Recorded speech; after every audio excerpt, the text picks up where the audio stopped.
dear colleagues, dear European women, and most of all, dear Polish women. Brave women have fought in the past for me to have the right to speak in this chamber and to address you. I'm every day of my life thankful for their struggle to give me this privilege and this right. But today I'm going to use the speaking time that I get in this debate in order to make voices heard that have very often been overheard and overlooked in the debate. And those are the brave Polish activists who have been fighting in the streets, in the parliament and everywhere in Poland in the last weeks and months. This is what they asked me to say.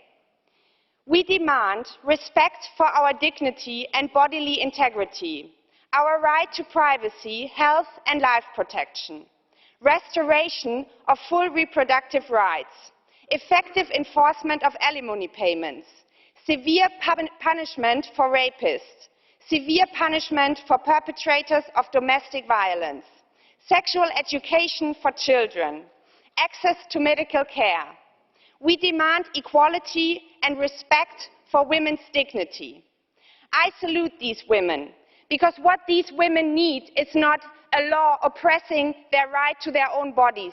What these women need is equality. What these women need is protection from violence. And what these women need is a clear commitment from all of us to fight for their rights and to help them also in times when women's rights and fundamental rights are being attacked all over the European Union. And I want to say to them today that I thank them for their struggle, for the energy and the hope that they have put into this the last weeks and months, and that we will stand side by side with them in solidarity, because their struggle is our struggle and their rights are our rights. Thank you.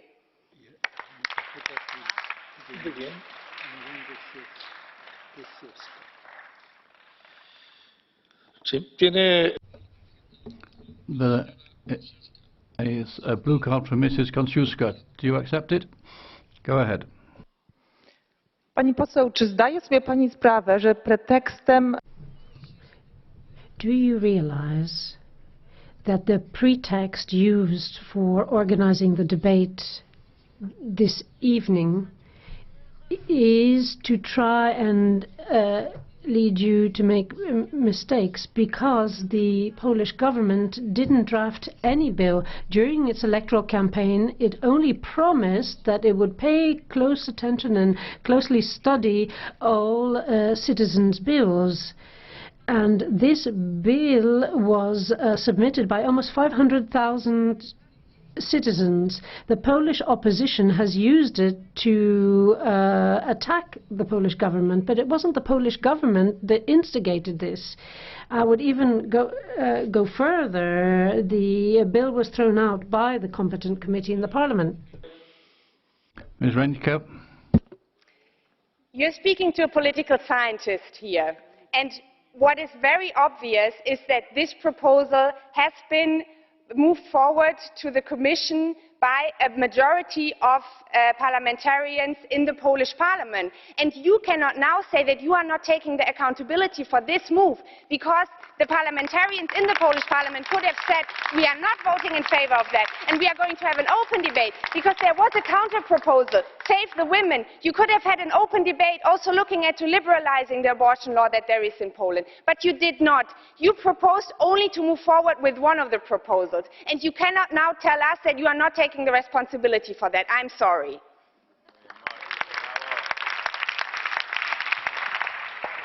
Gracias, señora. Thank you, Ms. Marusik. Panie Przewodniczący, Szanowni Państwo, nie jesteśmy parlamentem polskim, więc jeżeli mówimy o jakimś... Thank you, President. We are not the Polish Parliament sitting here. So when we talk about rights, we should be debating rights in a European context in this chamber and not in a Polish context. So that means this debate is in a way a gift to all the pro-abortionists in Poland. As of today, the Polish Parliament is looking into this question, and we in Poland are now examining the facts. The Polish press is reminding us of a great number of shocking facts. Let me give you an example. For example, according to the statistics, abortion is a phenomenon to be found in Western culture, but not in Muslim or Buddhist culture. Today, the media in Poland are giving us clear statistics with respect to the number of abortions being carried out in all countries. And throughout the world, every year, across all countries, there are 50 million abortions, which I find a shocking figure. If you look back to the Second World War, far fewer people died in a world war over a period of 6 years. So this annual figure amounts to a number even greater than the population of Poland or Spain. In a way, this is genocide. People are saying that the Islamists are preparing to invade us at the moment. And there, we, for our part, are defying the word of God. God said, go forth and multiply. And we're doing the opposite through abortion. And we're trying to kill our own civilization through things like abortion. Thank you.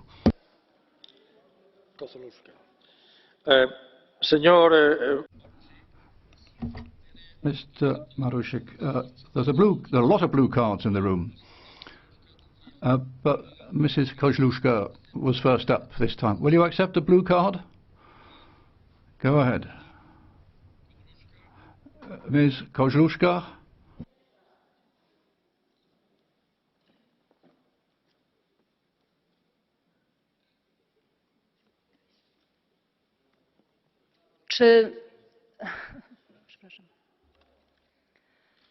Czy zgodzi się pan z faktem? I have the following question. Do you agree that women's rights are the competence of the European Parliament? Do you agree that women in all member states don't enjoy all these rights? So the protests in Monday in Poland, which we saw on the TV, on social media, these protests prove that the balance which we've achieved in many countries is very fragile, and we have to look after it. Że prawa kobiet. I agree that women's rights is a broader question than the Polish context. These rights should be universal, based on a universal ethic. If we undermine women's rights in a given place, most of the time is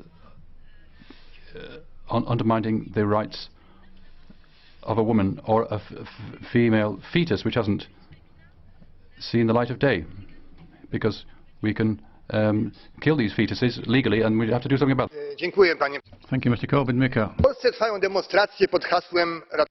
In Poland, there are protests, and of course we have to support these women and their slogan, but we have to be aware of a compromise, because there is a split in society. The Charter of Fundamental Rights in Article 23 says that there has to be gender equality across the board. And this gender equality doesn't mean that there cannot be positive discrimination. So we could apply the principle of positive discrimination to the unborn fetus.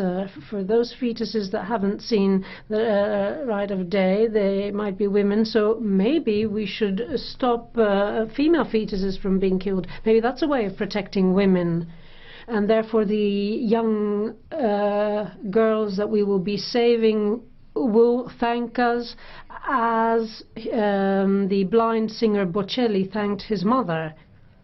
But we mustn't forget about the fact that half of the genetic material comes from the father, so you'd have to get the father's consent to push forward with the abortion. Otherwise, you wouldn't be able to get alimony or maintenance, as you referred to. And since both parents have the same rights after birth, they should have the same rights before the birth, because the baby doesn't belong to the mother, it also belongs to the father.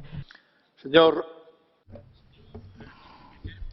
Mr. Korwin Mikke, you have a blue card for Mrs. Ootman. Do you accept it?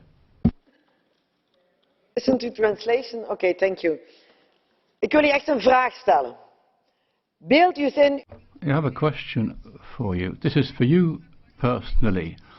Imagine you were a woman and you were brutally raped by a man, and then you become pregnant, and then you'd have to give birth to that child, and the child looks like the rapist. Do you think a mother could love such a child? Do you really think a woman would want to do that? I say in such cases women should have the right to be in charge of their own body, and they should deserve protection.